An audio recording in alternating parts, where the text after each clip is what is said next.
Anda masih di Sportcast Nusantara TV.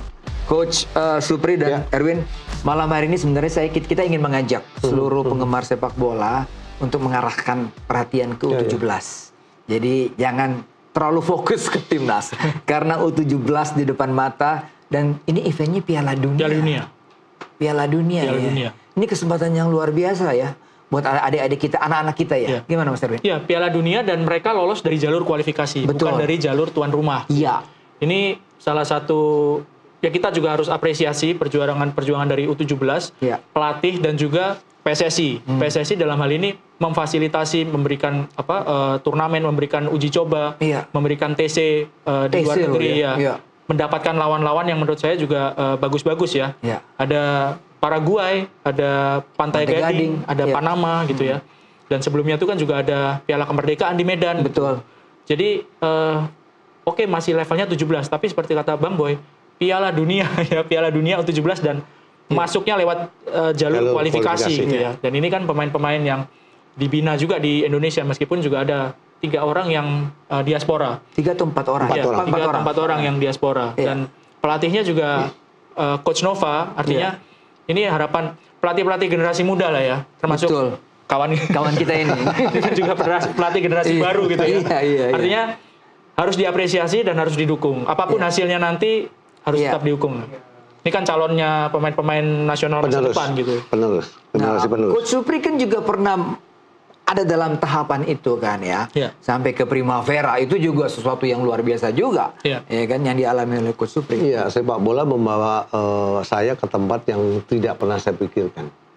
Bisa berada di skuad timnas, berlatih di Italia. Termasuk Goli dan kawan-kawan ini ya.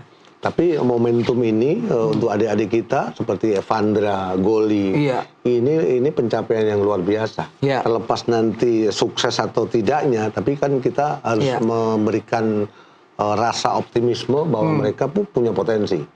Dan tim dari Coach Nova ini saya pikir ini sudah dalam jalur yang benar ya. Bagaimana persiapan mereka, bagaimana scouting mereka juga sangat baik. Dan di 3 kali uji coba juga saya pikir hasilnya juga 2 kali seri 1 kalah. Saya pikir ini pencapaian yang pencapaian awal sebelum beberapa hari ke depan untuk di event Piala Dunia sangat baik ya. Walaupun memang ada keraguan yang saya akan sampaikan mungkin nanti. 1 mental, yang kedua kedalaman skuad. Anda melihatnya dari grup lah ya. Karena grupnya itu ada Zambia, ada Honduras, ada Brazil. Dan ini nggak main-main grupnya ini, apalagi Brazil. Tapi anak-anak menurut Coach Nova melihatnya dari sisi positif loh. Apalagi melawan Brazil, ada satu gairah buat pemain muda kita ini bertemu dengan Brazil. Ini kesempatan. Selain hasilnya kita nggak tahu nanti ya. Iya, kita lihat dari lawan uji cobanya. Lawan Paraguay kalah 1-2. Lawan Pantai Gading 0-0. Lawan Panama imbang 1-1. Waktu lawan Paraguay itu sempat unggul lebih dahulu. Meskipun akhirnya kena comeback dan kalah 1-2. Waktu lawan Panama ketinggalan terlebih dahulu. Tapi bisa nyamakan skor. Jadi artinya ada mentalitas yang kelihatan di situ. Kita nggak ngelihat pertandingan seperti apa karena nggak ada siarannya ya. Nggak ada siarannya, kita nggak bisa mantau. Tapi dari kelihatan dari skornya, kelihatan mereka nggak gampang menyerah gitu ya. Menghadapi lawan yang lawan Pantai Gading juga kan. Pantai Gading kalau di level dunia juga pemainnya top juga gitu kan ya. Nah, sekarang kalau udah masuk ke pertandingan lawan Zambia di pertandingan pertama, lalu lawan Brasil, lawan Honduras, saya melihatnya Brasil memang harus diakui 4 kali ya. Tim yang meskipun di level junior ya tim yang besar lah ya. Cuma saya pikir menghadapi Zambia atau Honduras di level U17 ini biasanya bedanya tuh nggak terlalu besar. Nggak terlalu timpang gitu ya. Dengan tim-tim yang ada di level Piala Dunia gitu ya. Ya mungkin dengan 2 tim ini punya kesempatan untuk mengimbangi lawan Zambia dan Honduras. Ya lawan Brasil ya Brazil.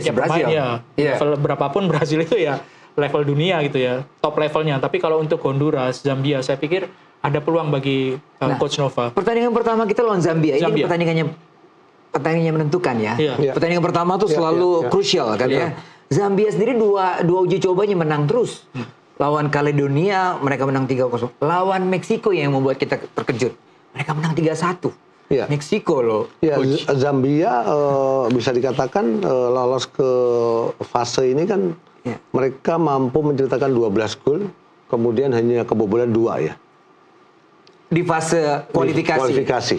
Ya. Artinya kan mereka di usia 17 memiliki sebuah pemahaman taktikal yang bisa dikatakan di atas rata-rata. Ya kan?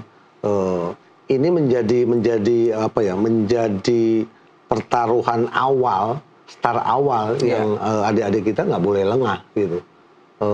Mereka punya kapasitas, mereka punya kemampuan, apalagi level fitnessnya sudah dinaikkan oleh Coach Nova, ya kan? Di gelaran ini pasti mereka harusnya all out. Tidak semua pemain, tidak semua masyarakat Indonesia di usia mereka, mereka mendapat kesempatan. Inilah waktunya untuk mereka bisa berkiprah. Saya sempat WA dengan Coach Nova dan juga manajer Zaki. Dari 3 pertandingan itu, ada evaluasi apa? Ada hal yang menarik, Mas Erwin, bahwa ada kesalahan-kesalahan elementer yang masih dilakukan. Yang kedua, finishing touch. Penyelesaian akhir yang perlu dipertajam. Karena cukup banyak peluang. Karena kita tidak lihat langsung ya. Tapi menurut Bang Zaki, banyak peluang, tetapi tidak mampu diselesaikan dengan baik. Finishing touch ini dari U17 sampai senior ini PR sama. Ya. Harus diakui soal striker, soal finishing touch ini PR gitu ya. Mungkin harus dilihat ketika di Piala Kemerdekaan itu yang feelingnya yang mungkin harus dikembalikan ya. Waktu lawan Uzbekistan menang 2-0, waktu lawan Mali juga bisa mencetak 1 gol, waktu lawan Tajikistan bisa seri 2-2. Artinya kan di situ ada ketajaman, di situ ada setiap pertandingan mereka bisa mencetak gol. Itu mungkin yang harus dibangkitkan lagi ya. Cuma saya melihat bahwa lawan yang uji coba yang disiapkan dan diberikan oleh PSSI luar biasa ya. Iya, luar biasa dan mungkin itu gambarannya ketika ketemu Zambia, ya mereka seperti menghadapi Pantai Gading di uji coba kan lawan Pantai Gading. Ketika menghadapi Brasil, Indonesia menghadapi Paraguay dan Panama. Mungkin sama Paraguay yang agak mirip-mirip di Amerika Selatannya gitu ya. Saya pikir lawan Honduras mungkin akan bisa sama dengan Panama gaya mainnya. Jadi sudah disesuaikan dengan karakter kondisi lawan di grup nanti. Saya pikir ketajaman itu harusnya bisa muncul kalau misalnya bisa merefresh ketika mereka tampil di Piala Kemerdekaan sih. Iya. Coach Novas juga bilang bahwa 3 uji coba itu memberikan satu pengalaman yang dahsyat ya. Karena mereka merasakan bagaimana melawan Pantai Gading itu akan melawan Zambia. Melawan Paraguay itu sama dengan melawan Brazil ya.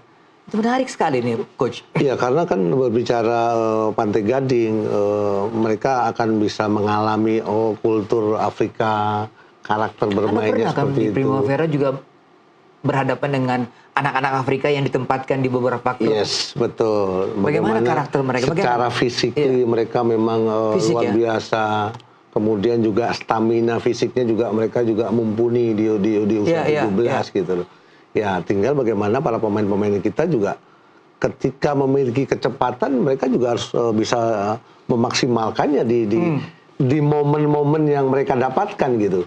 Siapa pemain yang bermain di wing play di posisi sekarang 7 atau 11, kecepatan itulah mereka harus maksimalkan. Dan yang lebih penting lagi adalah finishing touch tadi berpengaruh kepada pengambilan keputusan kalau sejauh ini saya lihat. Pengambilan keputusan.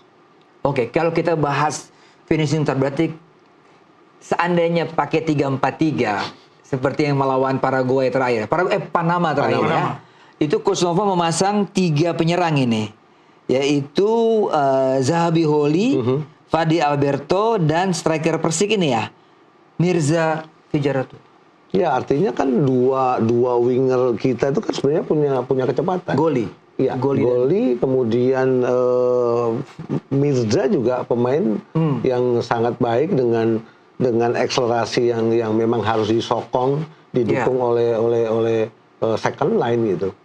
Ya tinggal bagaimana di waktu yang ada ini mereka harus benar-benar selain mengevaluasi hasil dari 3 kali uji coba, mereka juga harus bisa memaksimalkannya nanti di pertandingan pertama, karena pertandingan pertama kan sangat penting gitu.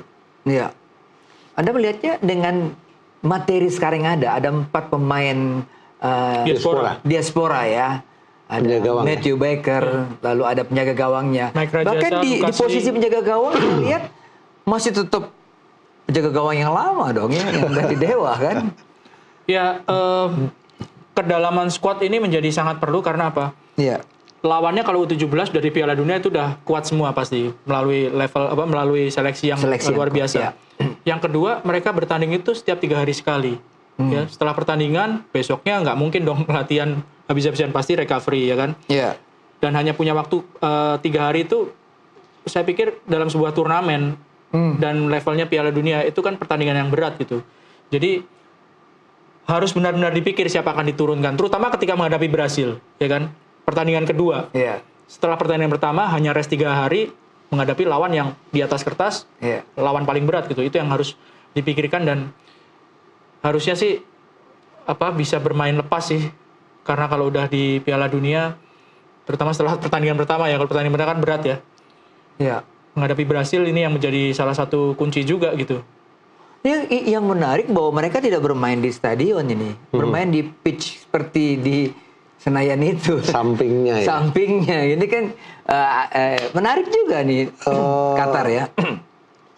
Dimanapun venue, kalau levelnya, kalau eventnya Piala Dunia, saya pikir ini event yang tidak mudah, tidak setiap pemain itu mendapatkan kesempatan. Ini harus dimaksimalkan oleh pemain-pemain kita, adik-adik kita untuk all out ya kan, membuat legacy, membuat sejarah. Bahwa mereka bertemu dengan Brazil, mereka bertemu dengan Honduras, kan? Artinya mereka juga harus bisa memberikan kebanggaan untuk Garuda, mau tidak mau all out gitu. Penjaga gawang masih tetap Dava ya, teman-teman ya. Walaupun ada Mike Rajasa, Rajasa dari Utrecht.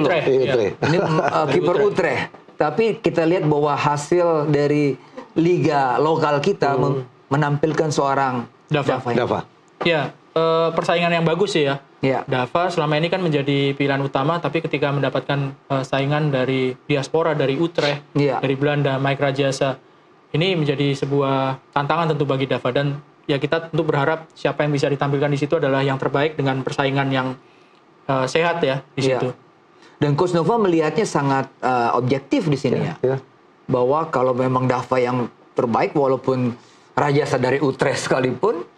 Inilah yang menarik dari Coach Nova ya, bagaimana cara membangun sebuah tim di U17, cara pendekatan yang dia lakukan sejauh ini kan sangat baik, sangat membantu tim ini selalu berprogres ya, dan terutama selalu memberikan kesempatan kepada pemain-pemain yang memang belum banyak mendapatkan menit bermain untuk bisa membuat perform dia semakin stabil, dan pemilihan pemain sejauh ini sangat objektif. Kita break lagi Coach dan juga Mas Erwin. Kita kembali setelah pariwara berikut.